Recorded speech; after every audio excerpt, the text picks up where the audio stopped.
Greetings, humans. Welcome to another episode of Humans of the Multiverse, where we share the stories of our friends from all over the globe. We hope you find this conversation interesting and uplifting. Our goal is to bring people together, so if you enjoy the interview, we'd love to hear your comments. Don't forget to like and subscribe, and thanks for watching. Since starting this podcast, we have begun making new friends through social media.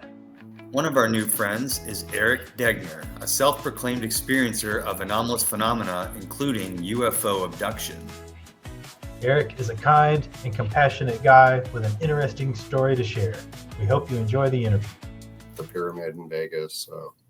Okay, so you went to that pyramid in Vegas a couple of years ago? Yeah, it was Disclosure Fest in the pyramid. Okay. So you're into all these conferences. Mike and I went to Cosmic Summit last year. That's how we met and how this podcast started. But our first time going to an actual UFO conference will be Contact in the Desert. So cool. Yeah, we'll see you there. I'm going to be there. Yeah, you mentioned you were trying to get a booth going for your necklaces. Is it agate? Is it agate necklaces? They're agates. Agates, got it. Yeah, agates and quartz from the San Juan Islands, which are kind of like northwest of Seattle, almost to Canada. And I got a bunch of rocks. But yeah, it's going to be my second year, or actually it'll be my third year in a row at Contact. The first year I went, I just went as a spectator. And then the second year last year, I got a booth. They approved me. So I sold my necklaces. The funny story is I probably sold 6. And I probably gave away like 12 or something. Okay. Yeah. But it was fun. You got to meet more people that way, or? Yeah. I mean, I had a booth in the back area. You'll see they have a main area, and then in the back, they call it speakers row. So all the people that are like speaking, all the all-stars, like Willie Strieber and, David Childress or, Sure. Guys. They had Linda Bollenhow last year. They all have their booths in the back, and I had my booth back there with like 5 or 6 other people, but we didn't get a lot of traffic. But I met all the speakers because right where my booth was, every time they spoke, it would open up and, people would hoard them, talking to them. And then after that, I would chat with them, and then I'd give them a free agate. So, for whatever reason, I've connected with the inner circle pretty fast. People know me.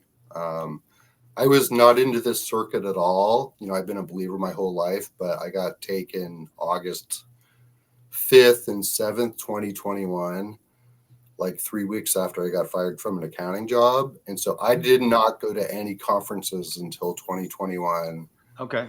And Synchronicity had it that the MUFON conference, the annual one, was in Vegas after a 2-year hiatus, like 3 weeks after I got abducted. So like the timing was perfect. Mm-hmm. So I do want to get into that part, but like you said, we do want to do this a little bit chronologically. So, I mean, Erich, who are you? Where are you from? How'd you grow up? Yeah, I mean, I grew up in Silicon Valley, if you guys know where that is. I mean, Mountain View, Google, that's the headquarters there. I left before Google existed. I left in 1991 when I graduated high. One of the synchronicities is I was born May 14th, 1973, which was the day that Skylab, the first U.S. space station, was launched. Which was kind of the exact same day. My parents saved the newspaper. And my name, my spelling, my parents wanted to be different, and they gave me the same Erich spelling, E-R-I-C-H, as Erich von Däniken, whom I'd never heard of until like 3.5 years ago when I got thrown down the rabbit hole. I grew up in Silicon Valley, did my thing. I went to my first year of college up in Washington, University of Washington, Seattle. Mm-hmm. Tried the engineering thing. I wasn't feeling it. I was going to be a civil engineer. So I transferred to U of O in Oregon, Eugene. And that's kind of where I became who I am. I think X-Files started about that time. So I watched Fox. I was like, I don't remember the state. Eugene had a Fox station. So I had rabbit ears and I watched every X-Files. So I was a believer, and, I'm going to U of O, and I spent 5 years in college there, undergrad in like city planning, urban planning, and then I got a master in business. And then all this synchronicity is like, most people get a master business, they go to like Seattle or New York or LA. And I have a bunch of relatives in Montana. And my great grandfather immigrated from Denmark there, and he homesteaded and grew wheat. So a couple of years before graduating, my parents came up from California, picked me up. We did a couple of Montana road trips, basically. And I'm like, oh, I love this place. So I had this weird thing that, I'm going to move to Montana after I graduate college. So, I got my MBA, I moved to Montana, Missoula, and bought a fourplex. I got a traveling sales job selling consulting, got a fourplex, met my first wife. We rented it out. We moved out to the woods because Missoula's kind of smoggy. This is like the dirty little secret of Missoula is like it's in a valley. So we moved out to the woods and, living with my wife, we saw a UFO, a cigar-shaped one. We continued to watch the X-Files. Can I stop you there? Can you take us back to that sighting and give us a little more on that? Yeah. We had just bought this log cabin like 20 miles west of Missoula to get out of the smog and get out. I bought 10 acres in the woods, a little log cabin. And, one afternoon, my wife we weren't married then, but we were just outside and I looked up and it was cigar shaped. And, we were probably at 3,400 feet elevation and, it was probably 20,000 feet up. No wings, cigar shaped, not moving fast like an airplane, just moving slow. We just kind of watched it for like 10 minutes.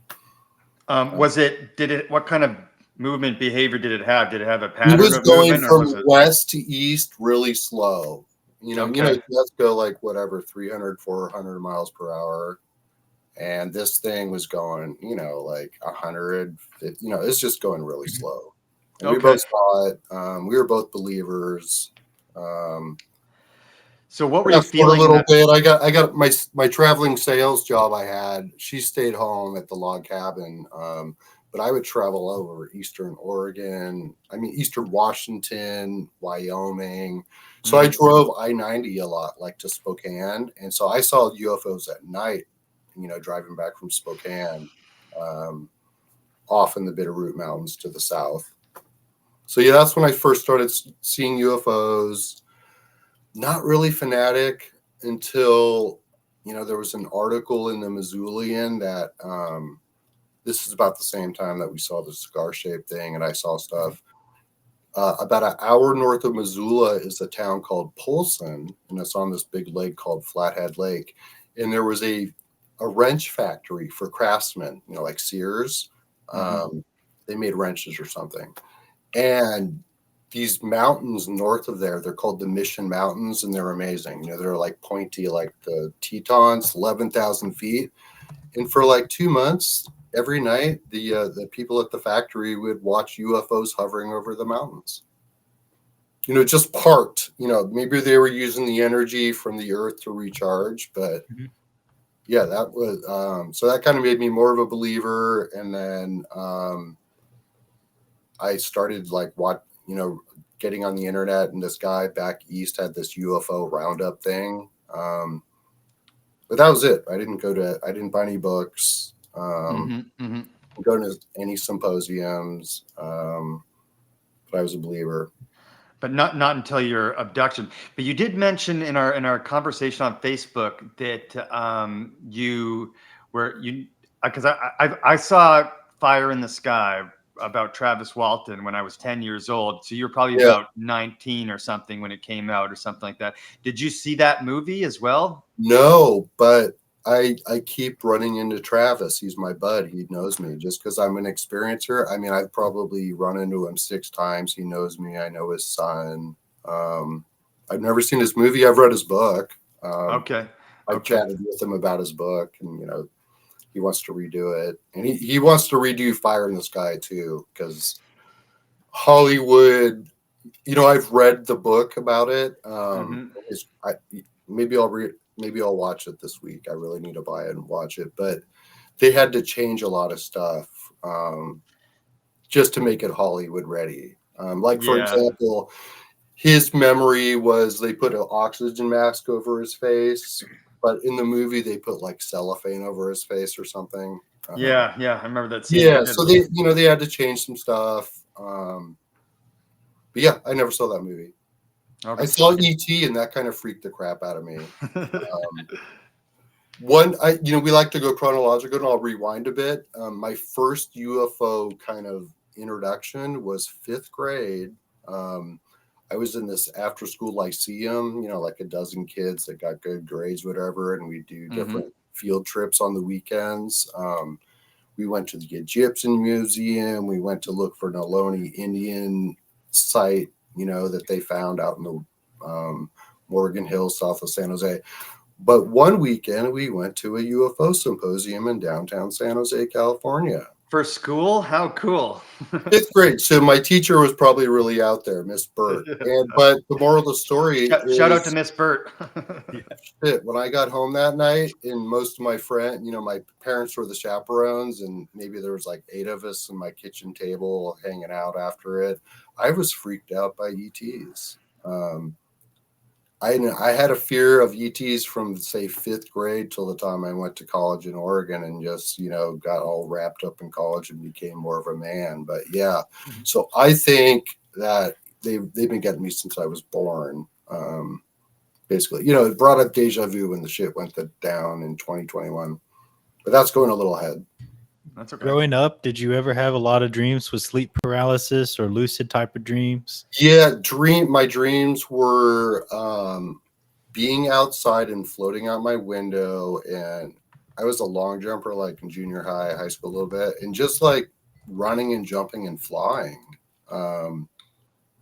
Like so real that, like hop, skip, and jump for 50 feet and land softly. And we lived on a creek behind our house, and the room I lived in, I just have like memories of, I got floated out that window and played with little green friends or whatever when I was a kid. But it's kind of a deja vu thing, it's like when the thing happened in 2021, it brought up, oh, this has been going on since I was a kid. Yes. A lot of people have these big events, and mine was like 2021. When I was 48 years old, so it took a while. So that's the first time you vividly remember the event, basically. Yeah, well, besides I don't seeing the vividly UFOs. remember it, but I got hypnotized. But what happened is I went to a rave after I got fired from my accounting job I had for 2 years for filing workman's comp. So 3 weeks. So I went dancing at the nightclub, and I met some friends, and one of them was doing a rave out in the woods, about 20 miles west of Portland. And it was a Friday, Saturday, Sunday event. So I arrived on Friday. Saturday at 4 p.m., things got weird. I was taking a video of the main stage, and apparently the ETs abducted me then at like 4:50, and I was gone like four and a half hours. So they took a video. They left the video rolling, and I'll just kind of do it. I wish I could show it, and I'll email it to you guys after this so you can. That'd be great. Yeah. But it was like 4:52 p.m. I'm at the main stage out in the woods, and my friend Jake, I think, is starting. And imagine the phone is like this way. I'm doing this view, and you can hear the music, and all of a sudden, imagine a burlap sack, but it's like metallic. You can see this like this metallic mesh go over my body, and then all of a sudden, the music gets all trippy and slows down, and initially when I saw the video, I found it the next day on Sunday. This happened on Saturday. I had a weird Saturday afternoon and night, let's put it that way. I got home the next day. I'm like, what the heck is this 18-minute video? So there's this like meshy, burlappy sack thing that, every time I show the video, people are like, I've never seen anything like that. It goes over my body. All of a sudden, I'm like either crawling. I thought I was crawling on the ground. The music stops and gets all slow-mo. And I thought I was crawling at first, but I've seen it like 100 times now. Something big got me by the neck after cloaking me. Whatever went over my head was a cloak. I got invisible because there's 50 people dancing in front of a stage. So they cloak me and something grabs me by the neck and they start dragging me on the ground for about 2 minutes. And it's all slow-mo. It looks all grainy because of this mesh to a porta potty. And initially, like I said, I've watched it. I think, oh, I'm crawling to the bathroom. But it's like, imagine a mama cat dragging a kitten. You know how they get them by the neck? It's like this up and down movement. And if you listen to the 2-minute thing, you can hear a growl a couple times.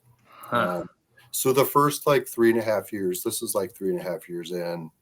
So the first 3 years, I'm like, oh, you know, maybe it was a reptilian because they growl, you know, Komodo dragons. But then like 6 months ago, I'm like, shit, maybe it was Bigfoot. Right. Because you hear this deep growl. Something big has me by the neck. They drag me into a porta potty for about 2 minutes. The porta potty door opens, it's plastic. And I go in, and for about 5 frames, I go from this position where I'm walking, you know, like this, or I'm on my back. And for about 5 frames, you can see like the stack coming out of the porta potty, the, you know, the chimney. But then there's some like entity with a mask on over me. And then the video goes black for 10 minutes.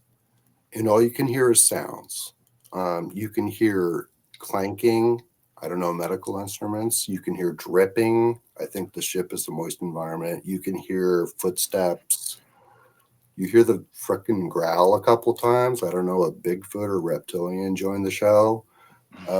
You can hear doors opening and closing.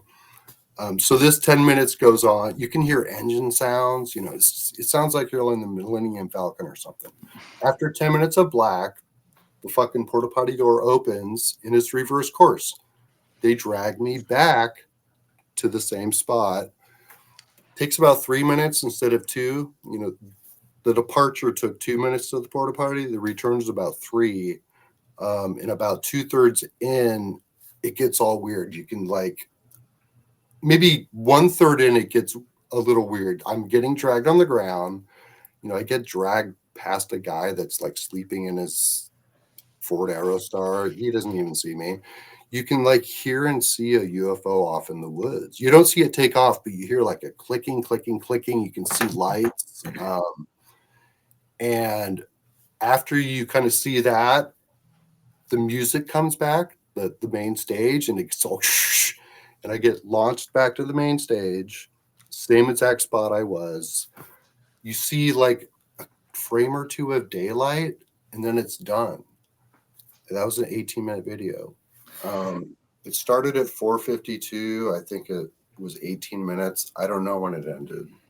When I got back, that was 4:52 in the afternoon. My next picture was like 10:15 p.m., which is not like me. No, I would have been taking pictures all afternoon. 10:15, I took a weird video of the main stage.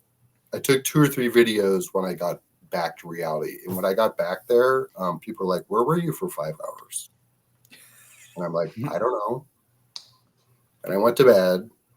Next day I got home and I'm looking at the videos and pictures of the rave. And I'm like, what the heck is this 18-minute video? And I watched it. And just because of my background, you know, like 5th grade, I went to the UFO thing.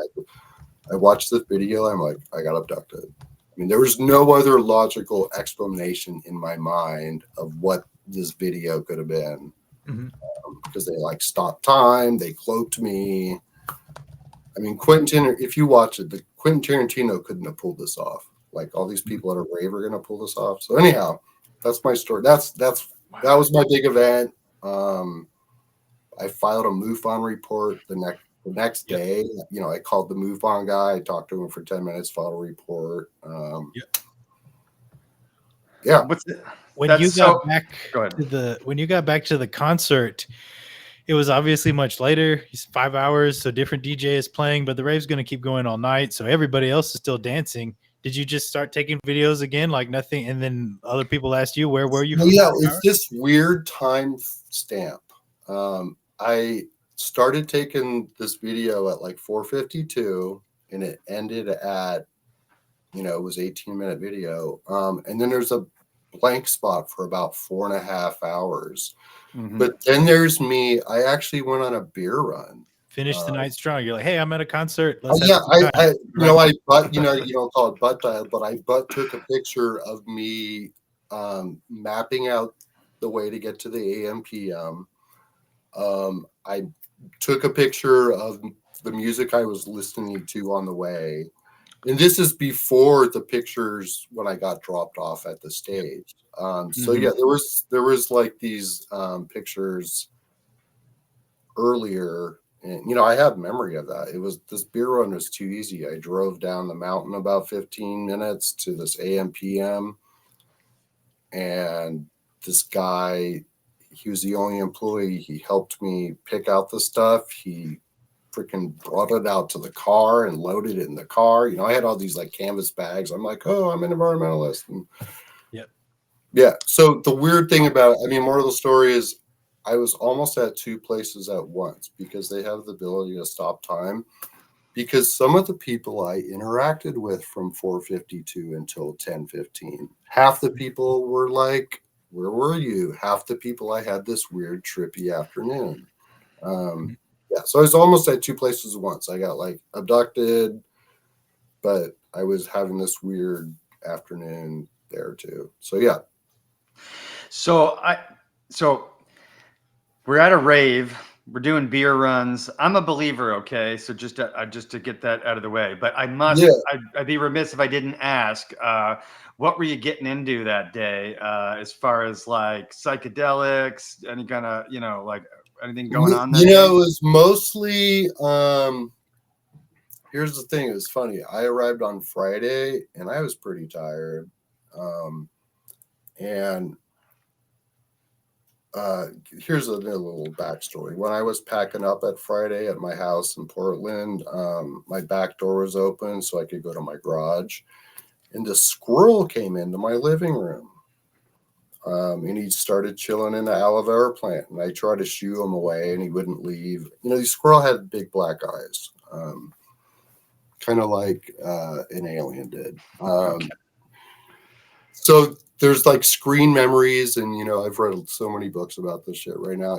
Owls are a messenger. If you see an owl, maybe you can outside. But apparently squirrels are too, because this squirrel, he was no normal squirrel. So that was when I was packing up. I left. I was really late because of the squirrel and everything. I got there at like 6 or 7 on Friday, and I set up my tent. And immediately I went to the stage, and I didn't want to dance, so I hung out with this guy Benjamin, instant friends. He had a little dog Bella, and we sat out in these lawn chairs, kind of behind where people were dancing. We just hung out for like 3 hours or something, and then I was really tired, so I went into my tent and slept at 10. So that was my first night. I didn't party really. I smoked a little pot, had a little beer. But that was it. Next morning, I wake up and everybody's passed out. I wake up at like 6 or 7, and the only people up are me and Benji. And Benji's all distraught because he apparently took some acid the night before and got in his car and tried to run over people. And so they took away Benji's keys, and he was all, and told him he was going to be kicked out of the rave tomorrow. And so he was all distraught, and he needed some smokes, and I had some rolling tobacco. So I rolled some smokes, and, I made Benji feel better because I'm a shamanic practitioner, and I didn't know about it, but this weekend I kind of was like, maybe a year after I got on a shamanic path, how can I help you? So I helped Benji out. A couple hours later, more people get up, there's like 6 of us come, a crew, people I'd never met before, and fast friends, and like, who's going to take Benji home? And I'm like, I'll do it. I volunteer. And so I kind of do magic and whatnot. and before I became a shamanic practitioner. And so we're all hanging out, and I'm like, well, how are we going to get Benji's keys? And this gal over here, her name is Bia, she winked at me. And so Bia walks away, and she comes back in 5 minutes with Benji's keys. So I drive Benji's car. The plan was I drive Benji home to West Portland, and he's going to Uber me back. So this is where the day kind of got weird. I drive him home. I get to his house. You know, he's talking my ear off, and he had to go get some smokes at the mini mall next door and some beer. You know, I'm finally, hey, I need to go back to the rave. He's like, yeah, I don't feel, you know, I'm not mentally good. They kicked me out. So he had his friend come over, luckily. So anyhow, I got Ubered back to the rave. You know, I got there at 3:30, and then the shit went down like an hour later. Yeah. So, So I wasn't really, when it went down, I wasn't really on anything. You know, I drove this guy's car back, right, and came back, and now the keys. I rove back, and the main stage was not happening yet. They were just lazy. So there's this RV guy, and this is where it all got weird. There was an RV about 5 or 6 spots away from my truck where my tent was. And so I'm like, oh, and he was, you know, spinning. He had a generator and everything. So he was fucking grooving. So I go over to the RV, and I saw some people I had met at the dance club. And I'm like, hey, I want to record this. And I mean, there's several videos leading up to when I got taken at 452. So I'm like, hey, I want to record this cool shit.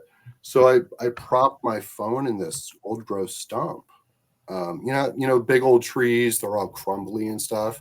So there's a stump, and I propped my phone in, and I press record. And there was one video where I'm dancing, and then I go do it again.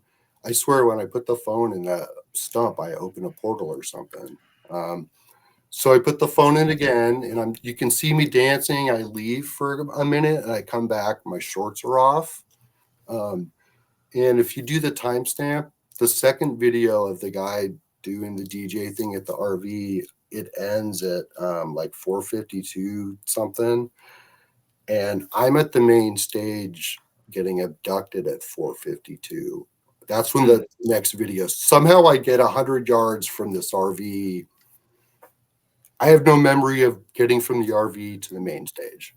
And the anomalous activity, the distance and the timestamp doesn't make sense. I couldn't have gotten from the RV to the main stage in 10 seconds or whatever. So yeah, that's when my afternoon went weird, was at about 4:45, 4:52. And my next picture was like 10:15 p.m. So that's wild. And so I wanted to just kind of go down the list of like typical experiencer, you know, what happens, like the things that everyone says. Mulder talks about it on the first episode of X-Files, literally. So I'm just going to go through some of that stuff, and I just want to see if you had experienced any of these things. Okay. So you mentioned missing time. So you totally, that happened, right? There's at least 5 hours of missing time. Yeah, 4.5, 5. You know, like I said, I was a dual reality. Half the people at the rave are like, "Where were you all afternoon?" But other people I interacted with, but in a weird space. What did they say? Like people that remember you still being there?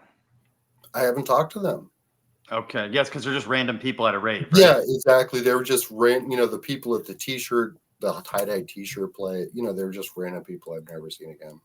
Got it. Okay. So what about vivid encounters with non-human entities? Do you remember seeing any faces or anything vividly like that?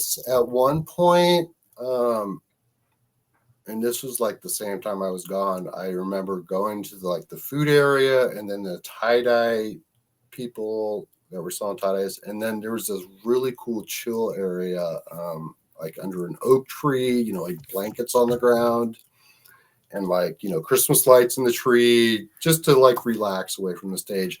And I had this conversation with this lady that I swear was like the Mother Earth goddess. And she was not like a human. I sat down, and she was like, "I'm like the goddess of the earth, and I'm here to protect you all." Yeah. that was my one memory with an entity that was not human that night. And that was like after you had returned? No, this is during. Okay. Like I said, there's 4.5 hours of blank where half the people are like, "Where are you?" But I have memories of having a really weird afternoon and interacting with some people. Right. Okay. Yeah. And So they that's have one, a way and to that's one of stop them. time where you're almost like doing your own thing, but you're plucked away on the ship. Yeah, they have a way where you're at two places at once. Or Your avatar where they freeze the other people and they put you back. You know, it's like fast forward. almost like your avatar was in autopilot a little bit, was still at the concert, chatting with people, taking a video here or there, except you didn't have any videos for that exact. Yeah, I mean, there was like this 4.5 hour stretch where I had no videos, no pictures. Okay. Now, what about telepathic communication? Oh yeah, I mean, since then, my life has kind of been turned upside down. I can imagine. Because they kind of mess with me, I would say at least once a week. They send downloads. Sometimes I've tried to go to bed and it's like a movie screen. Is it a mission or a message to tell other people? What kind of information on these downloads? Well, I mean, basically, they have told me that the old timers are not going to be here forever, like Travis Walton. Who else? Benny and Barty Hill are long gone. Yeah, long gone. Yeah. Calvin Parker and Charles down in Pascagoula. They told me that they're not going to be here forever, and there's kind of been a gap between good stories in the 70s, 80s. There's kind of been a lot of fluff in between without good evidence. Like Travis was gone for 5 days. Right. So they've told me there's been a big gap, and that the old timers are not going to be here forever, and the baton has to be passed. Got it. Are you familiar with? I'll expand on that a little. So I basically they told me I'm chosen. I'm a messenger. Gosh, I was going to go to MUFON Cincinnati. Not last year, because last year it was in Dallas, but 2 years ago I was going to go to MUFON Cincinnati, which I did. And I'm like, it's not worth it to go back east for 3 days. I'm going to extend my trip. So I'm like an MGM rewards member. So I'm looking and, there's an MGM reward. There's an MGM casino in Biloxi, Mississippi. So I changed all my flights. So I go to Mississippi first, before Cincinnati MUFON. And so the first day I go to New Orleans, day trip, never been. Second day I'm like, I'm going to go see Alabama. I'm already in Mississippi. And I'm like looking on the map. I'm like, Pascagoula. That's where Charles and, Calvin got taken. Oh, there's a plaque. I'm going to go do that on the way to Alabama. So I go to the plaque, in a morning. And, there's a nice guy there's a wildlife photographer. He takes a picture of me. I find out a couple days later, when I left my hotel in Biloxi, Mississippi to go to his plaque, he passed away that morning. He literally passed away when I left my hotel. I got to Calvin Parker's plaque an hour later. I've never met Calvin Parker. Yep. But he passed me the baton that day. I mean, for whatever reason, the universe told me go to Mississippi, home state. You had not planned whatsoever to make that exact. No, yeah. So what I went to Calvin's plaque on the day he passed away, which is crazy. So he whatever, he passed the baton to me. It's like I told you, I meet Travis. I can't tell you how many times I meet Travis. It's almost like a joke. Oh, hey, I just keep running into him. And are you familiar with Chris Bledsoe or know his story? Yes, I have not met him, but I met his wife at Contact in the desert last year. So we connected deeply, him and his wife Yvonne. So yeah, I've read his book. I bought it when I was there last year. Hopefully I can meet him in person this year. It sounds like he's coming back. I saw the lineup. Cool. Yeah, it looked like he was on there. No Travis so far though, eh? Yeah, who knows? I mean, there's a lot of good guys. Maybe he'll show up. He's busy. I mean, they fly him all over. Whitley's going to be there, which is good. Whitley Strieber's going to be there again. Mm-hmm. Good. So you touched on this a little bit, Eric, but the next thing on my list I wanted to ask about was physical examinations or experiments. Yeah, well, ever since that day in August, my septum got completely deviated. They put something on my nose. My nose has been fucked up ever since. I get sores in my nose, because they do scoop marks. And I have, I don't know, half a dozen scoop marks on either leg.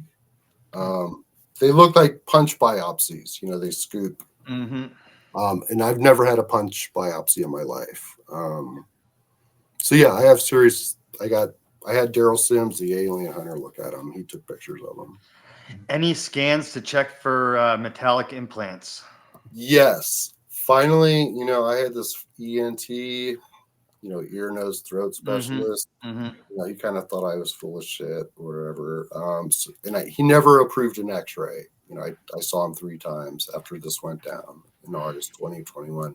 Finally, about a year and a half ago, I got a different doctor, different insurance, and they did an MRI. No, CAT scan.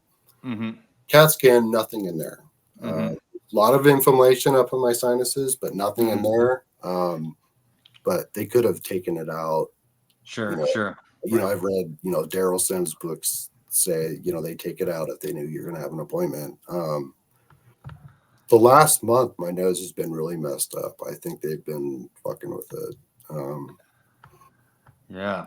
I got a couple sores in both noses. And so any memories of like any of those, like even like a glimpse or anything of examinations or experiments? Yeah, I mean, mainly from being hypnotized. So did you do a hypnotic regression session? Yeah, it took a while. Down the road, or how much longer was it till you did that? Gosh, so it was 8/7/2021 that it really happened. I did not get regressed until contact. Wasn't last year. So last year was 2024, right? 2023 contact. I got regressed by Yvonne Smith. She's going to be a speaker. She's been doing this for 30 years. She's based out of Pasadena, Glendale, California. So yeah, basically, 1 year, 10 months after the fact, I finally got regressed, and it was in her room at the hotel during the event. And yeah, basically it was like I felt a garbage bag get pulled over. Remember I mentioned the mesh at the rave going over? I was like, I feel like a garbage bag going over my body. I feel something grabbing my neck. I feel myself getting dragged to the porta potty. And then I felt myself getting floated up to a ship. Porta potty. And I was on my back, and I was surrounded by 6 little beings. I didn't really, during the regression, I didn't really, I kind of have visuals of like the big black eyes and something staring at you. It's more like a feeling. It's just like, if you can't see anything, what do you feel? I'm like, well, I feel like 6 things around me, and, I feel clammy.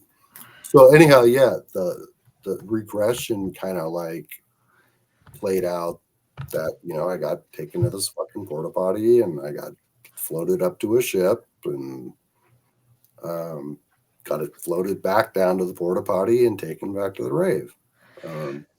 Wow. So does Yvonne do those, can you sign up for those at the yes, that's her life. Well, she's going to be busy because she's doing workshops and she's going to speak there. Yeah, that's right. That's her livelihood. That's what she does for a living. And she actually, since COVID, she will actually do it over the phone. I don't want to do that. I don't want to be hypnotized over the phone. So no, me neither. You get hypnotized and then you drop the phone. How do you snap out of it? Yeah. Well, I mean, there's people that have been done by her before and they trust her. But, so that was my first time was contact. And then, gosh, last year, basically a year ago, last March, she was like, hey, I'm doing a work. I'm on her She has a group called CERO, CERO, Close Encounter Resources Organization, based out of LA. We have like an email thing. So people are emailing every day, including her, like, hey, this happened last night. This happened last night. And once a month, she has an out-of-state group Zoom meeting, which is great. So I do those every once in a while. And then once a month, she does one in LA in person. So anyhow, she emailed, hey, well, I'm training other hypnotherapists to do this kind of work. This is 1 year ago. I need volunteers. Nobody, answered. So finally, I'm like, hey, I'll do it. So I flew down there last March, and I got hypnotized by her 2 days in a row. Okay. On her couch at her house for 2 other events. And it was the same kind of scenario. In my bed, get floated out of my room, out the window. Yeah. So I've been hypnotized by her 3 times. And I was supposed to do it at Contact last year, but she had 2 back-to-back as a workshop. And so I was on call, but she only got through with the first person. And so she owes me one. So maybe I'll do it this year. I have no idea. You can't rush something like that, though.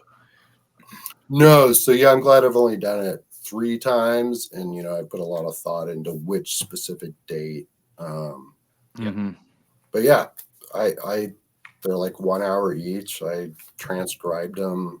They're going to be part of my books. It's kind of eye-opening stuff. So then I guess the next thing, it would be like the strange environments, like meaning like you remember or feel like you're in a place that's like foreign to you, like a spaceship would almost look totally different. I've had several dreams where you're like kind of in a spaceship, and it's like almost like a party, and they want the guys to hook up with the hybrid women and vice versa. Yes, stuff like that. Yeah, definitely memories of being in a ship and having just seeing women and men that are definitely humanoid and not human. Can you remember anything about the environment, sounds, temperature, anything like that? Yeah, I believe it's a pretty cold environment and kind of drippy, really moist. So I don't know if humans, I think it affects my health, because when I get taken at night, the next day I feel like shit. So I think their ships are kind of moist and drippy. They're the grays, whatever, they look kind of clammy and reptilian, So you would think that they want, something that's good for their skin. Especially if we're talking outer space, you don't exactly want to dry out. Where you're going to get a rain cloud, wet things back down. If you got water in your capsule or something, maybe just keep it in there. One thing kind of related to this that I think is related to my nose problems, and I've read this in a lot of books, and I just kind of feel it, is, when they get you, these ships are doing, multiple G's that if you were a human, you'd be like squashed. Right. See, that's where some so I think they put us abductees in tanks of liquid oxygen, like the abyss. Okay. So we can go, up to the mothership or whatever, or back and forth without getting squashed like a, just mushy.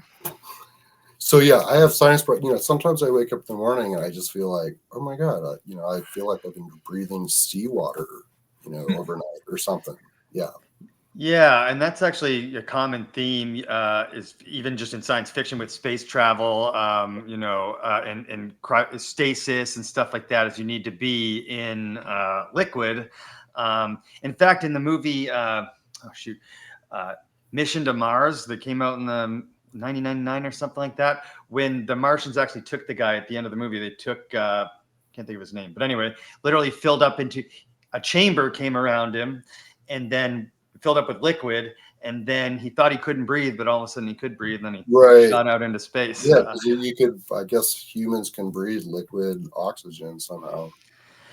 Maybe in a technology that we're not quite like in a compound that we don't quite understand. Yeah. I mean, because they're so they're so far ahead of us. I mean, people are like, oh, they could be a million. I mean, we're talking like they could be a couple billion years out of us, you know? Yeah, it's true.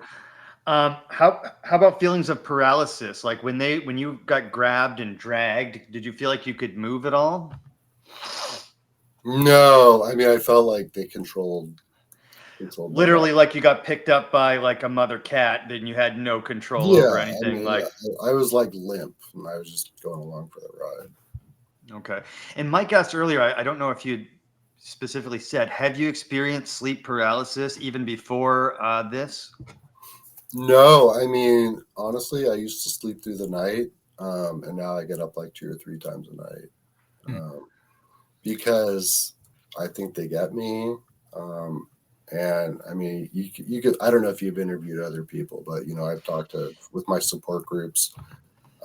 Their calling card is like 111 a.m., 222 a.m. Yeah, the timing of the actual. If I like wake up in the middle of the night and my clock says 111, I'm like, oh fuck, did they already get me, or are they gonna get me?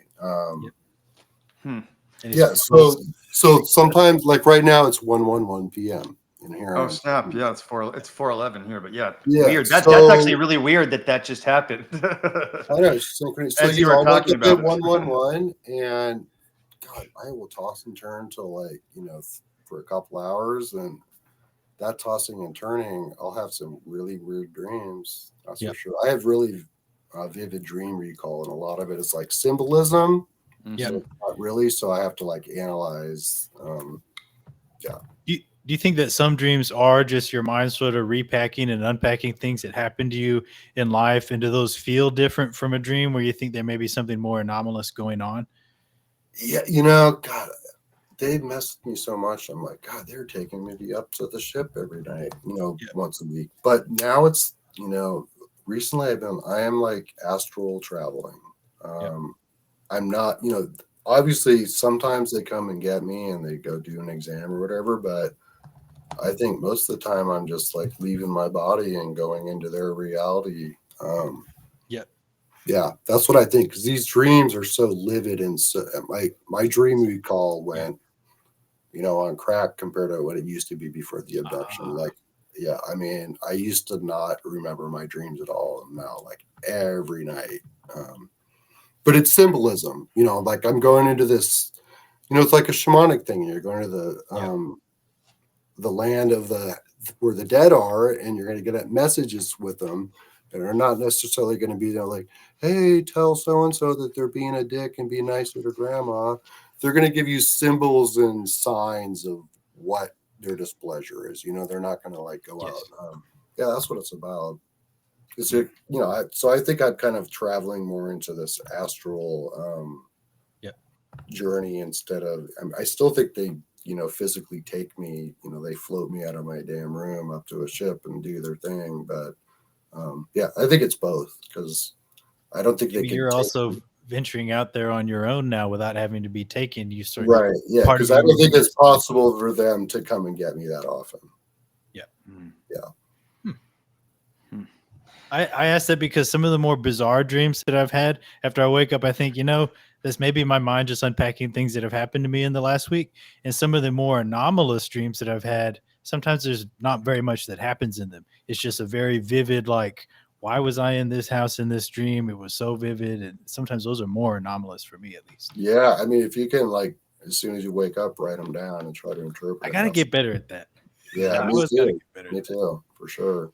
Same. I've had weird dreams all week, more than normal for some reason. I had one I was flying a helicopter. I've never flown a helicopter. I don't want to get into it, but one of the reasons I asked about the regression was because I was telling Mike and Brittany last week about a recurring dream I used to have as a child, where there was at the other side of my apartment building, under the stairs on the bottom floor, there was a door in my dream, like a big kind of dark door, and there was an ant-man who was like an ant but also a man, maybe a hybrid and a sectoid of sorts.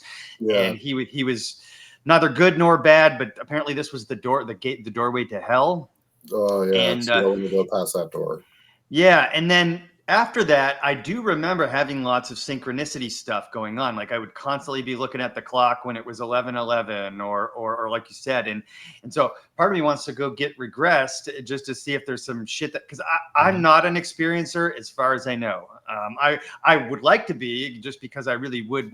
I want it. I mean, some people who are experiencers, they would tell me, no, you don't. No, you don't want to know, because you know it's caused me, you know, it's changed my life. Yeah. Yeah. Folks that have uncontrolled, like unasked for experiences. It's totally different.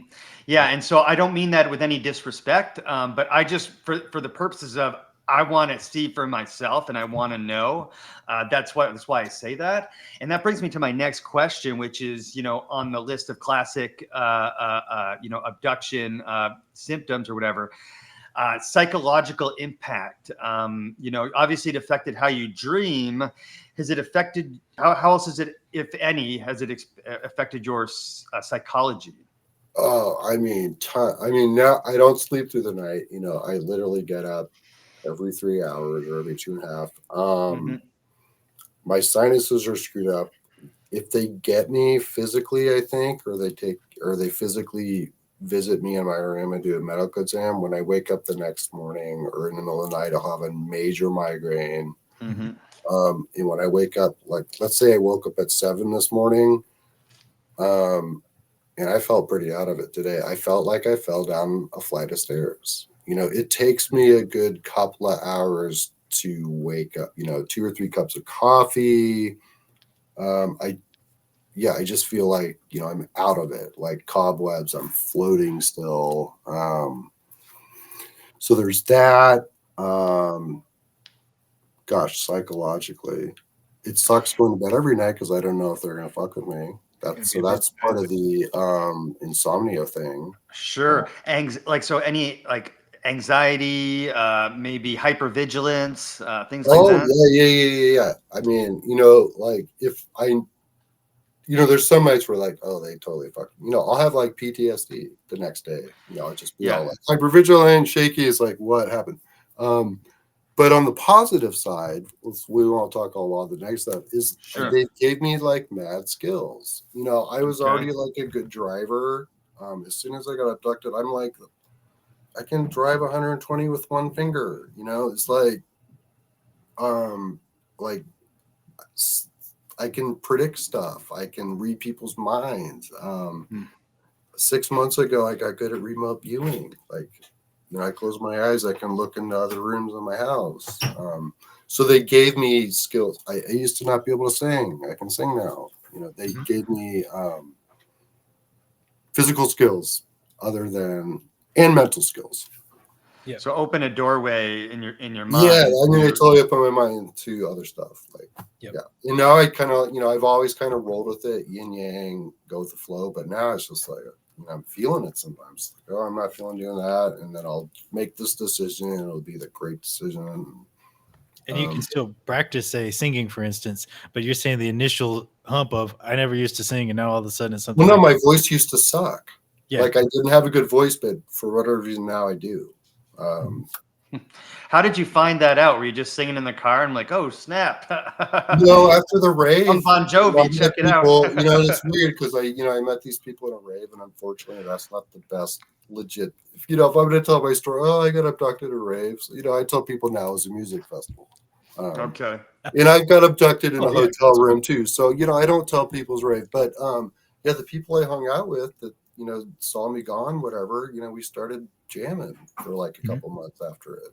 Yeah. That's interesting. Yeah. One of the other hallmarks that you already covered, I just wanted to mention, was unusual marks or physical evidence. We talked about recurring dreams and flashbacks. You mentioned PTSD. My expertise professionally is working with trauma victims. I don't do it anymore, but there are extreme parallels between like emotional trauma, say from war or from, you know, a car accident, is abductees. A lot of these things, you lose orientation to time and place. It's hard. You have mixed memories. Often, you know, also like, you know, there's a psychological impact, strange dreams, different things like that. But one of the things that sets experiencers aside is those entities, and and also the purpose, the sense of purpose, which is the last thing on my list I wanted to ask you about, was this. And you had already mentioned that too. Your purpose, you're thinking the baton was passed to you to continue to share this message. Yeah, because these guys are not going to be speaking at symposiums forever. So I got to write my books, and I'm going to be speaking at symposiums in a few years to tell people like, hey, this is what experiences lives are all about. Bless the heart of all these people that had to do it. For me, it's easier because back then they got fucking lambasted by the bad press and thrown under the bus. Now I can tell my story, and I'm not, I'm legit. Right. Overall, would you say the mission is simply to raise consciousness, raise awareness, bring the human family together? Or are there any like particular things like global warming or something they're warning you about? I don't know. Oh yeah, I mean, basically, I tell this to everybody. It's like Star Trek: The Next Generation. They have been here for a long time. It's the prime directive. They cannot directly influence our evolution civilization. That's why they don't land on the White House wall. That's why they don't take a bolt of lightning from a UFO and kill shitty people. Shitty leaders or whatever. So it's like the prime directive. So they pick people like me and Travis Walton and Calvin and whoever to be messengers, so we can subtly affect our evolution. But the way it's going now, basically in a nutshell, they've been concerned about us for a couple hundred years now, that we've reached the glass ceiling of global warming and that we're going to go extinct. I mean, basically they got really concerned in the 50s when we started got the atom bomb, Roswell and whatnot. So they knew we could blow ourselves up, and if we blow up our planet, everything's connected in the universe. We're going to wreck the fabric of the universe. So they got concerned in the 50s, but they don't want to directly do anything.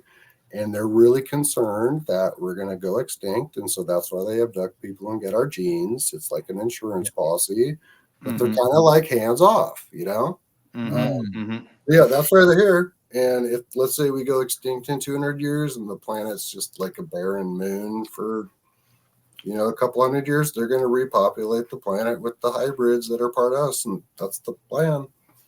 Daniel Sheehan gave a great illustration. He was quoting somebody else, I can't remember who, but of a butterfly that's getting ready to break out of the cocoon. If you go in there and help it break out of the cocoon, there's a certain muscle that does not develop, and that creature won't be able to fly properly. You have to let it struggle. And the strength that it takes to finally break out of the cocoon, that's the muscle that is going to enable it to fly freely. So that's we're in that cocoon is what he was trying to say.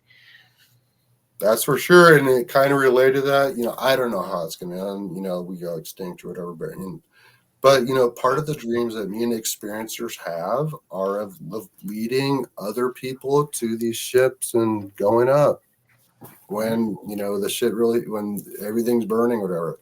Yeah, a lot of the experiencers with me, we talk about it on these emails weekly. Like, I have a dream of leading thousands of people to the ships, and they took us up as the forests are burning. That parallels with the biblical rapture, eh? Yeah, well, it's like there's chosen ones, and I don't know why I'm chosen or whatever, but people, and I'll choose other people, whoever I meet in my life, and if it does go down, and they still know me, Yeah, and I'm glad you mentioned that everything in the universe is connected in relation to like us destroying the planet, because I think that's something that like a lot of people don't think about. But if there's a advanced like billion year ahead of us consciousness out there, beings or whatever, they would know that. They would know that this planet is more important than we are giving it credit for here. And they would understand that if we destroyed this planet, the butterfly effect is real. The butterfly effect could ripple through the whole universe, and they know that. So it makes sense why they would be, here. I wanted to talk about that escalation of their interventions. with us because he obviously started in the 40s, even more so in the 70s. Now we're at this time of modern disclosure. You got your Lou Elizondos, your David Grushes. Right. What do you think? What is your thoughts on modern disclosure as it's happening literally right now? Yeah, I met Daniel on the boat. I went on this Contact in the Sea cruise last September, and I met Daniel and his wife. You mean David Grush? Well, I mean, you might have mentioned Daniel Sheehan and Luis. Oh, God. Daniel My Sheehan, like he's the lawyer extraordinaire. He Right. represents Luis Elizondo. Yep. And basically, him and Steve Bissett, and basically this disclosure thing is bullshit. I mean, the government is not going to disclose anything. Dang. I can't stand the word. When I go to these things, Contact in the Desert, MUFON, I don't even go to the people talking about disclosure. I go to the experiencer talks because the government, they're never going to disclose anything unless it gets leaked. Or it's like they don't even know anything. So the whole Tic Tac thing, that got leaked. It got leaked, so they cover their ass. Yeah, I mean, disclosure is a cover up. I mean, if they disclosed everything right now, there would be mass panic in the world. Right? I'm so glad you're saying all this because Dave and I have begun to dabble in the disclosure, mainstream disclosure. We cover some of this. It's on topic with our interests, so we share some of it with the audience. Yeah, I mean, I hope our audience that they're trying to do it, but I mean, the government's never going to spill the beans. And that's exactly what I hope our audience realizes. If you're waiting on the institution of the government to teach you the truth, you're going to be waiting. The truth is out there. You can go find it out and read these accounts and understand what's going on with the phenomena, consciousness, our species as a whole. I'm interested in sort of watching. Hey, I'm watching you, little government over there, and I know you're pretending like you're keeping secrets. I'm just watching to see if you're ever going to own it. I mean, basically, the only time that it's disclosed is if there's a video that gets leaked and they cover their ass, or if it's someone that's near their death. And they're going to spill the beans because they don't care anymore. The old retired Army, Navy, and yeah. So that's a lot of the Roswell stuff came out because these guys are on their deathbed and they're like, I'm going to spill the beans. Yeah. And at that point, news cycles go so fast nowadays that it don't matter. Like some old guy saying that doesn't. I know people doesn't forget. matter so much. Yeah, because it's just fast cycle. Yeah. It's my opinion that with modern disclosure is that they probably have some evidence with the tools that are available to them and us as a species today, but they have this is just my opinion, that they are just humans like you and I, and they really do not have a understanding of what they're dealing with, whether it's UFOs or angels, demons, entities, Bigfoot, whatever. They just don't know. That's why they don't say, because they would have to admit that they have no control over anything. Yeah, and that's the last thing the government wants to do. Space. We don't know how many species are visiting us. We don't have a fucking clue. We're just as clueless as you guys. Yeah, and that's the last thing they want to admit. And the little bit of technology they do capture, they want to reverse engineer it to try to make a weapon out of it just to kill other humans with it. That ain't gonna fly. Right, I know. Right. Did you happen to watch the News Nation egg shape reveal that they did? You said you don't pay much attention to modern UFO disclosure, but do you know the video we're talking about? I don't. I mean, I see. I've watched a lot of stuff on Netflix, but I haven't seen that one. No. Well, it just happened recently. We covered it on our show. And News Nation is I don't know, they kind of came out of nowhere, and they're the ones who've been breaking all this UFO news, the David Grush story, that kind of thing. And so they'd been pumping up this we've got concrete footage of an egg-shaped UFO. It's going to change everything. So Mike and I, we did a live stream. We snagged a stream of it. We had hundreds of people watching with us, and it was a lame duck, basically. Oh, really? Yeah. Well, I was going to mention pull it up a few minutes back, but the whole drone thing. You were like, hey, yeah, modern. Yes. I think this whole drone thing is related to the whole. It's got to be related. 2 months ago now. Yeah. Yeah. So if I were you guys, I would go look at some of that footage and look at some of the background stuff because the government saying we don't know who it is, and you know, I think that was definitely UFO related. Not every sighting, but Right. some of it. And we don't want to be all hype and hoopla, but I think we're doing a good job of staying aware of when the topic is breaking mainstream. We'll throw it on YouTube a little bit. Yeah, but I mean that just like dropped off. Like it was a big news thing, you know. Now it's like exactly. Nobody's talking about drones in New Jersey anymore, right? It was going on for weeks, if not a month. Is it going on in South America and Europe now, though? I'm not sure. You're right. I have no, you know, honestly, I have no idea what they were. That's why I wish somebody would like research it more to like shed some more light. There are people like balls deep in that, and I don't think anyone really knows. And what the government knows, they're not sharing with us. I'm with you, Erich. I think that it was probably a mixture of people hoaxing and screwing around, people like government testing technology, also missed sightings. You know, when hysteria takes over, everyone's looking at the sky all of a sudden. So there's some people walk around on Earth, they never look up ever. And then all of a sudden people are talking about drones. So they're like, oh yeah. And then they see like something in the sky that could be explained. But then there is that part of it that's like unexplained. And we've seen some videos that were like, I don't know, that's crazy. Do you guys started, I think, in England when they were moving nuclear weaponry around, and this was back in like November last year. That's when it really kicked off. Was in England. Yeah. Well, for me, it kind of like brings up the memory. You know, there's been these flaps. That's what they give. Yes. The term. You know, there was the flap over, you know, Roswell, and then Arizona, the White House in the 50s, and the Arizona lights. But I kind of, you know, my gut was like, gosh, this drone thing a couple of months ago was a UFO flap. I could be totally wrong, but that's kind of what my gut's an extended one. Yeah. Let me show you. Drones were sent up to flood the field to distract from what might have been a few orbs out there too, you know? Yeah. Let me show you the News Nation thing. Hopefully News Nation doesn't make us bleep this out. But I just wanted to show you the video that we were talking about. It's really quick. Just as an experiencer, I'd like kind of your opinion on this. I'm going to make this big screen. Can you guys see it? Yeah, I can see it. All right, let's check it out. I'm going to undo it. Previously unseen video obtained from a secret UAP craft retrieval program. This extraordinary footage clearly shows an egg-shaped object dangling in a sling below the belly of a helicopter. This is what everyone was waiting for, and this is what we got. Reminded me of Sandlot when they're trying to vacuum that baseball from across the fence. Right. Or except worse, lower quality video. Look.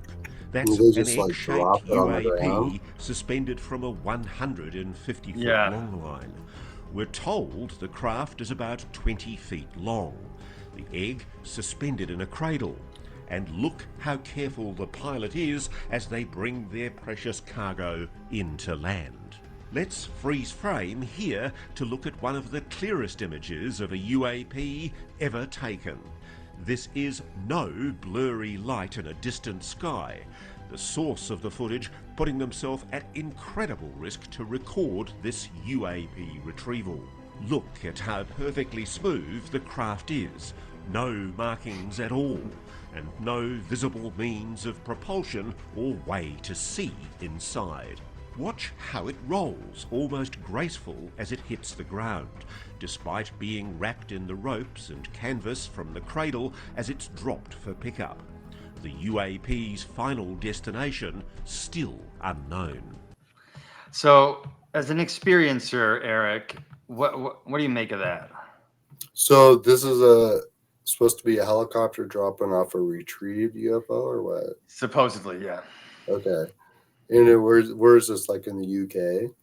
No, I think it was here in the US. Did they even say, Mike? I can't remember. They did. Honestly, I think for operational security purposes, they did not say. Yeah, when I see videos these days, I'm not 100% sure the source, but I honestly think that they have got a lot of stuff and they catch it, and they put it on a train to Wright-Patterson in Ohio. Yep. So it doesn't surprise me. I mean, if there's so many of these things flying around, they're going to have technical difficulties, or like Roswell. A lot of people, there's so many damn stories about Roswell. Oh, we shot him down with a missile. It was an electrical storm. You know, if you go down there and you talk to people, there's a huge electrical storm, and whatever was in Roswell got hit by a huge electrical storm and crashed. Yeah, I mean, these things aren't perfect. You know, they go haywire. They're going to crash, and you know, the government's going to be right on that stuff. And if some civilians find it, they're gonna sure get them out of there quick and bring in the government. Oh yeah, that reminds me of the Kaz Clark story. Kaz Clark was not an abductee, but was a witness experiencer, and had a very thorough recount of how this was in Great Britain, but how the government and military came in and ran the scene for a little while after that. Yeah, I mean, there's a lot of stories where, you know, like Jacques Vallée wrote about it. A lot of people have where they'll see a UFO distress and they'll see it ejecting like metal slag. Like something's wrong and they're ejecting whatever's wrong with the ship, or they'll see another ship fixing it. And some of this metal slag that comes on the ground is around. You know, people have collected it and analyzed it, and you know, it's unworldly materials. So at Contact, one of the things Mike and I are looking forward to is the CE5 experience. Have you done that at Contact? No, I haven't. They're going to go out to the desert and try to contact, bring them in. I guess for those who don't know in our audience, the term is coined by Stephen Greer, but essentially it's a protocol for using, like, I guess, psionics for psychic ability, especially communal psychic ability, to amplify the transmission. And you can supposedly bring contact to them.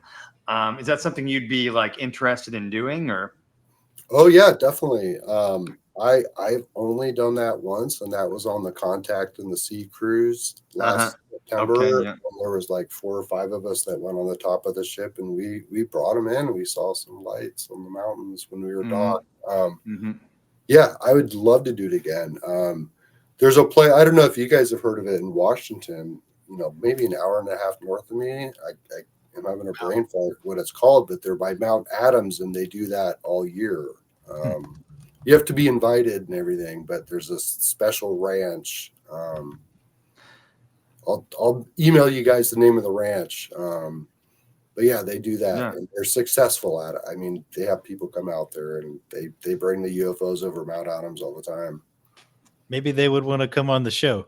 For someone so Dr. Stephen Greer, the material he has can seem kind of far out there, but once you start learning about UFOs, you know, Dr. Stephen Greer is kind of one of the high-ranking sources that's out there. So maybe we want to give so many guys that are audience to other people doing similar things. He's not the only one. Props to them for, like, you know, bringing out the truth and pushing the button and actually doing scientific research on it, because, you know, there's no funding for it. They're all doing it on their own dime. Well, there's funding for it. They're just doing it secret.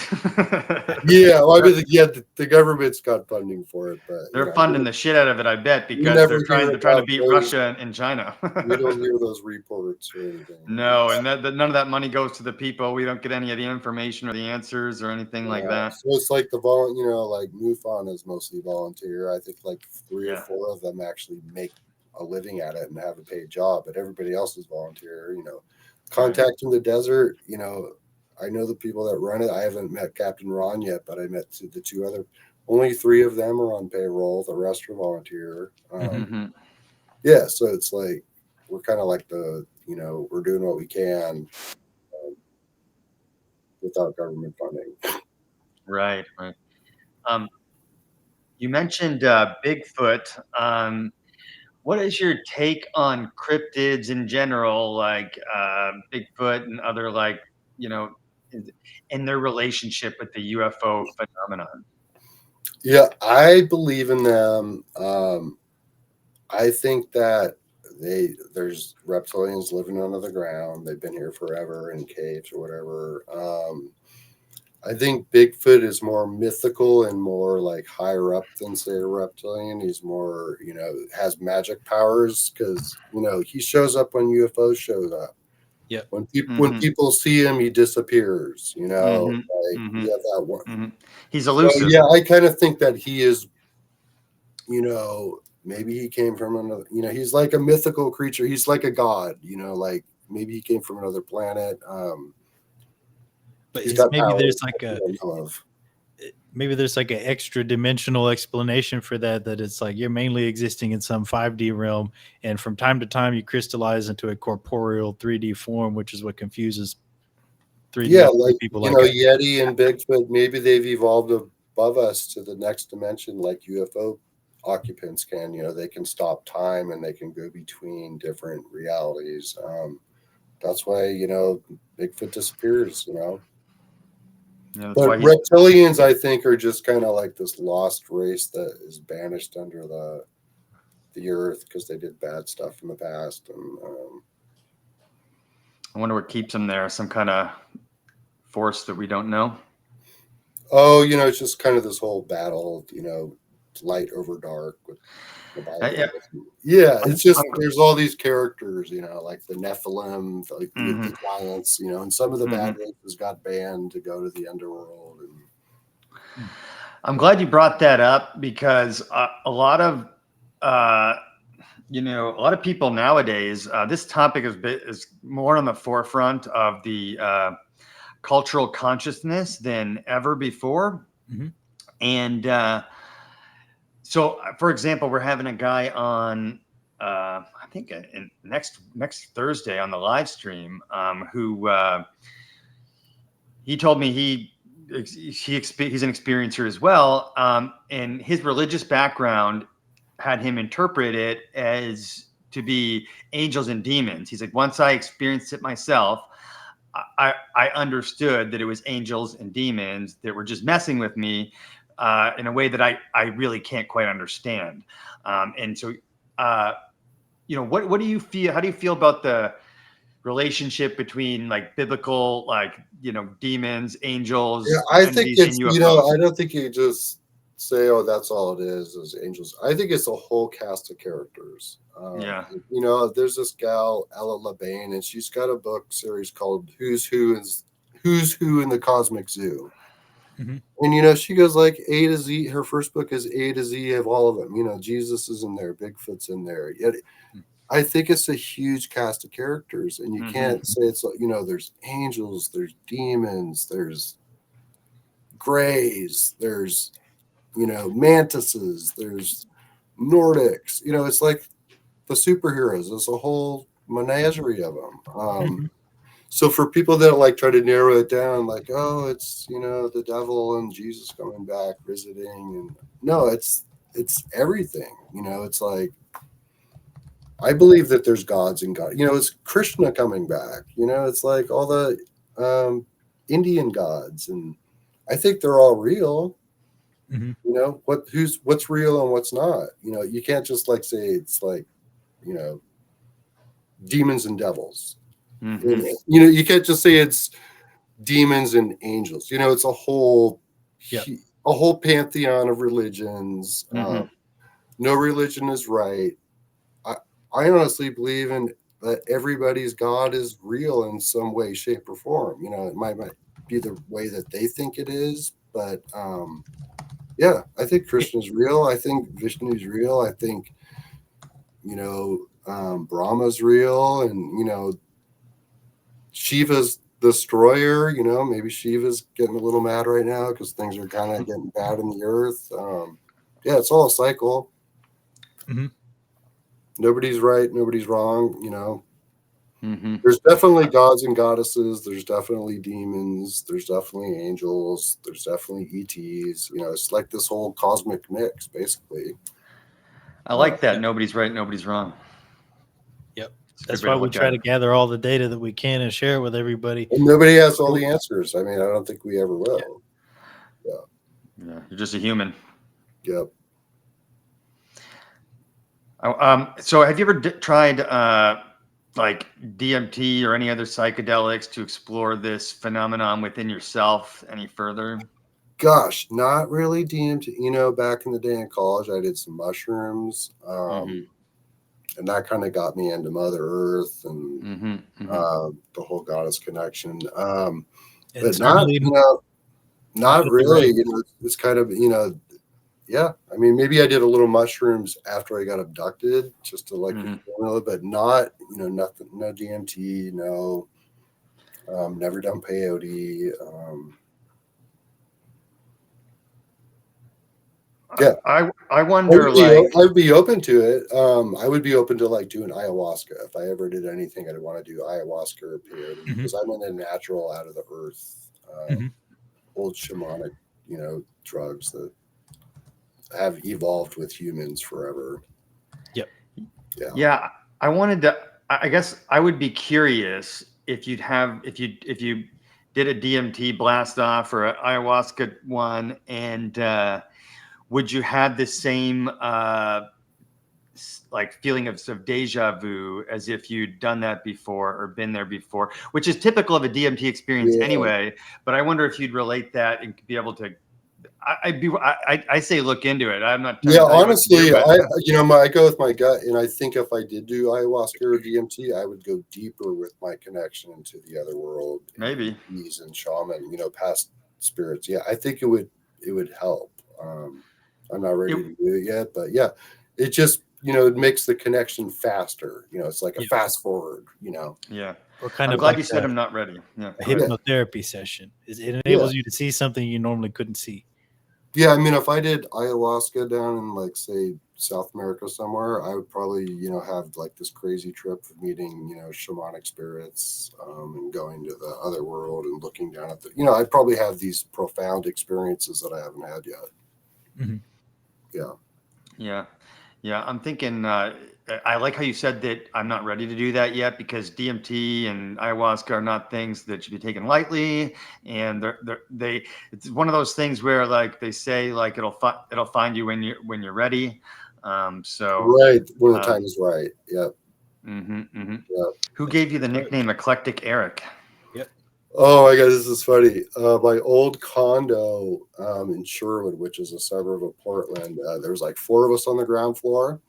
And this guy from Serbia named Branko, not like Ford Bronco spelling, but Branko. So he's basically Russian. He's like, hey, so whenever he saw me, he'd be like, Eclectic Erich, because I just, he always had a song, like, when I saw him with the breezeway, like he'd sing Eclectic Erich. Yeah. It seems to fit, so it's good. Yeah, it's I'm a good pretty nickname. eclectic. I've done a lot of different religions, and the shamanism thing's kind of the newest thing. I've been witchy. I've done the Hindu thing. Grew up Methodist. Yeah.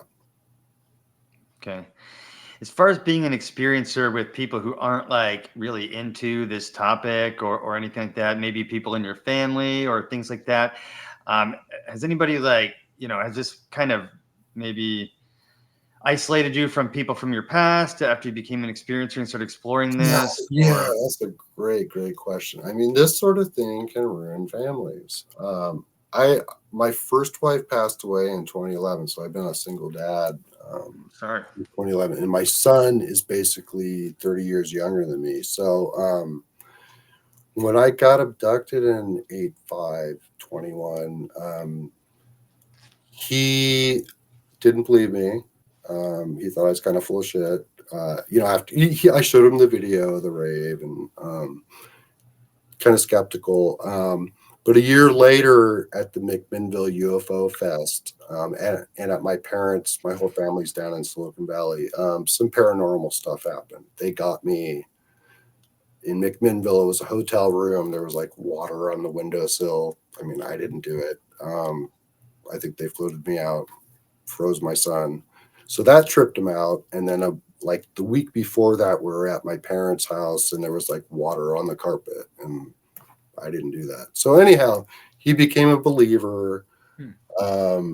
He had just started junior college, so he did about a good year, 3 semesters that he did good. And as soon as he became a believer about the UFO thing, it kind of put him in a funk. He dropped out. He did nothing. Luckily, I don't think they're getting him. But yeah, he just got in this funk, and basically about this time last year, we just kind of made a decision. Luckily, I told my mom and dad when it happened after August. So, my dad's got a PhD from Stanford, so he's a believer, even though he thinks it's a little weird. My mom's got Alzheimer's and she's a little skeptical. So I just told my parents first. And they just let him move in last year to their house down in California, just so he could get a change of scenery and all that. And at that time, I told the rest of my family, being my brother and sister and their wives and husbands, about the whole thing. And they've been pretty open to it. They haven't disowned me. So they believe me. I'm kind of this weird guy. But they haven't, it hasn't ruined my family, other than the fact that my son had to move out because it was a little too much for him to handle. Yeah, but luckily, bless my mom and dad's heart, and my brother and my sister and my brother's wife and my sister's husband. I haven't really told their kids yet because they're in their teens, but yeah, they don't give me crap about it, and they're interested. I haven't showed them the video yet. Only my mom, dad, and son. I haven't shown my sister or brother yet. That's fortunate, because you're right. A lot of these stories also comes with a lot of tumultuous goings on in the family after that. Oh yeah, honestly, I think my mom's been taken since before I was born, but she didn't know it. She'd have nightmares growing up and screaming to my dad, "Hey, they're out to get me." So I think she was an experiencer, but didn't ever know it her entire life. And that's kind of common. And, she's got Alzheimer's now and she's too old. So you don't want to go down that road with her. So it's a generational thing, but I think that they're skipping my son. I think he would have told me if he was getting taken. So it's just been my mom and me at this point. Yeah. Interesting. Wow, it's been a fascinating story, Erich, to talk to you. Yeah, sorry I was a little late. I had a little time warp going on with my missing time. Yeah, no, we figured that's what happened, and I think the synchronicity set it up so that hopefully everything's okay with your contractor. But he's going to come tomorrow. He's just late. And you're definitely going to Contact this year. Yeah, I already got my plane tickets, and I just got to pay for the hotel and get my booth. I emailed the people that have my booth again, and I'll throw this out here. I have a girlfriend, Chanel Arnold, and her she's going to share the booth with me, and she has a really famous grandfather, Kenneth Arnold. Have you heard of? Right before Roswell, the boomerang-shaped saucers over Mount Rainier and Mount Adams. That's her grandfather. Oh, no way. He's preserving his legacy, and she has reprinted his book and added a couple chapters. And she would love to be on your show, too, and talk about it. She's done. Heck this is like my 6th podcast, and Chanel's done 30 or 40. Wow, if you could connect her, that would be amazing. Yeah. So she would be you could spend an hour talking to her, and, maybe in the future we could do one together, Chanel and I on a live one. Sure. Yeah. If either or both of y'all have an Etsy or some other online storefront, please send us that and we'll promote that. Oh, we don't. I have so many necklaces that I'm going to take to Contact. I probably have 400 of them. If I had to take a picture and put everyone on Etsy, it'd be a waste of my time. So I just saw them in person, and if I see you guys can get one free. Cool. Yeah, well, if you do, that's one of the things we do with our show is we promote other people and elevate voices of people in this space. So if there's anything that we could do for you, as far as promoting anything that you're doing, you said you were going to eventually write a book, let us know. We'll bring you on the show and talk about it. We'll promote that for you. I could go a lot. I basically got 2 rough drafts done. One is my life from 0 to when I got abducted. Second book is from basically the rave abduction, and then the third book is another abduction. So yeah, I got 2 books done. So I would love to talk about the titles and all the stuff that's going on in them and all that. And you could have Chanel talk about her grandpa's book, which she republished. So yeah, that would be great. So before we wrap things up, is there anything that, like, just to share with the audience that you'd like people to know about, the phenomenon or being an experiencer itself, that like a message for people who might be, on the fence about this subject or uninformed? Yeah, I would buy books. Because what you see on Netflix these days, it's so embellished, and it's like it's just kind of like reality TV. So one of the best books is Abduction by John Mack. He was the Harvard doctor who risked his own career, famously risked his own career. I know. So him Harvard University. And then the other guy, he's still alive, but I think he's in care now. David Jacobs, the Temple University professor. Yeah, those two. So read up on the subject and don't take Hollywood or the government. There's legit books out there that are really good, and like I said, Abducted by John Mack and any David Jacobs. I mean, these guys are professors at Harvard and Temple. They're not, some guy writing about UFOs. These guys are like PhDs, right? So, yeah, stick to the PhD books. There's a lot of good ones. Bud Hopkins books. He was a pioneer. He's got like 3 or 4 from the 80s about the whole phenomenon. Yeah, cool. And when I get my necklace in May, are you able to use like some magic to imbue it with any sort of energy for me, or what? Is that how it works? Yeah, well, it's funny because you have to have a story why you're selling these. So these agates I found in the ocean. Over, north of Seattle. So my business name is called Tumbled by the Sea, because they've been in the ocean for thousands of years. Tumbled by the Sea and me, because I tumble them for a month in a thing with grit to get them shiny. Yeah. So they're imbued with ocean energy, cleansing mother, 70% of the planet's ocean. So they're imbued with that cleansing ocean energy. And if, whenever I see you at CITD and you pick one out, just whatever energy you want other than the ocean energy, just let me know and I'll manifest it. Very cool, man. Thank you so much for doing the show. You're our first, hopefully not our last experiencer that we've had that's willing to basically share openly about it. Yeah, thank you, man.